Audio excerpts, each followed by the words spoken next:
The FIFA boss, Gianni Infantino, has denied allegations which were published by the Daily Telegraph today that Uefa paid off a woman described as his lover when he was in charge of European football's governing body.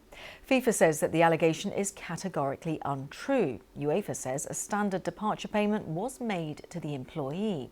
Well, Mike Bushell from the BBC Sports Centre has been giving us the background to the allegations against Infantino.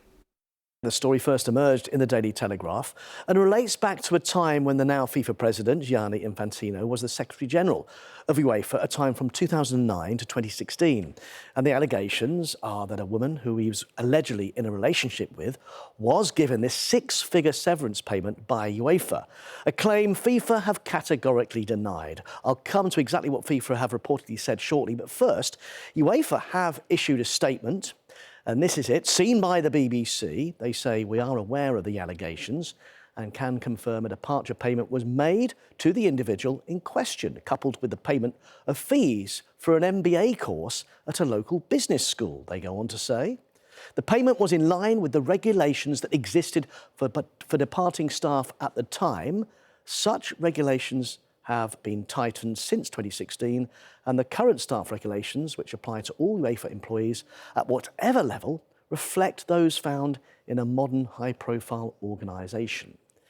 So FIFA, as you were mentioning, have been approached by the BBC for comment, but in a statement given to the Telegraph, they say that FIFA President Gianni Infantino strongly denies these allegations. They are categorically untrue. They add, no employee at FIFA or UEFA has ever raised a complaint regarding Mr. Infantino's behaviour, because there was never an incident where he was involved. Of course, this comes at a time when the president's main concern has been trying to win back support after the backlash to his now shelved proposal to sell off a stake in the World Cup. Despite heavy criticism from UEFA, he has had the backing from other nations, including where he is there in these pictures in Colombia, as the head of the South American Confederation said, "We stand by Gianni."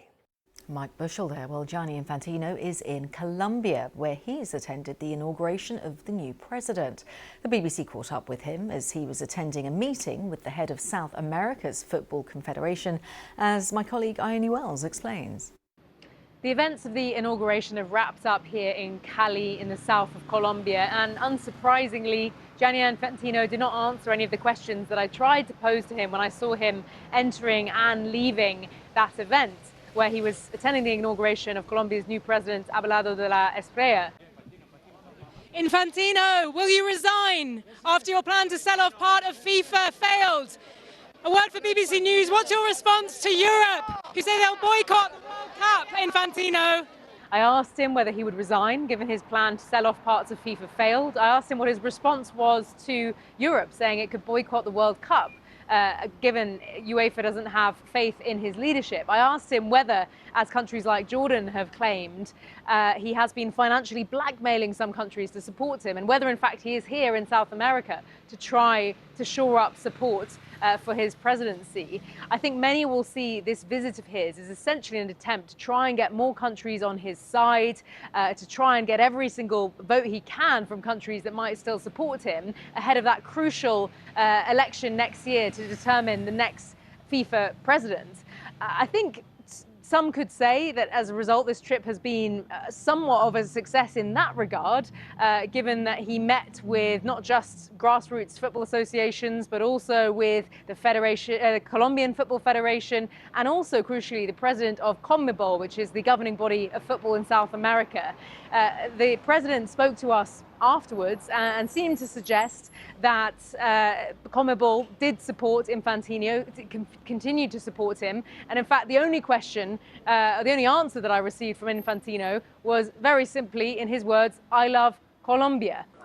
Gianni Infantino, could you just give us one answer for BBC News? What's your view?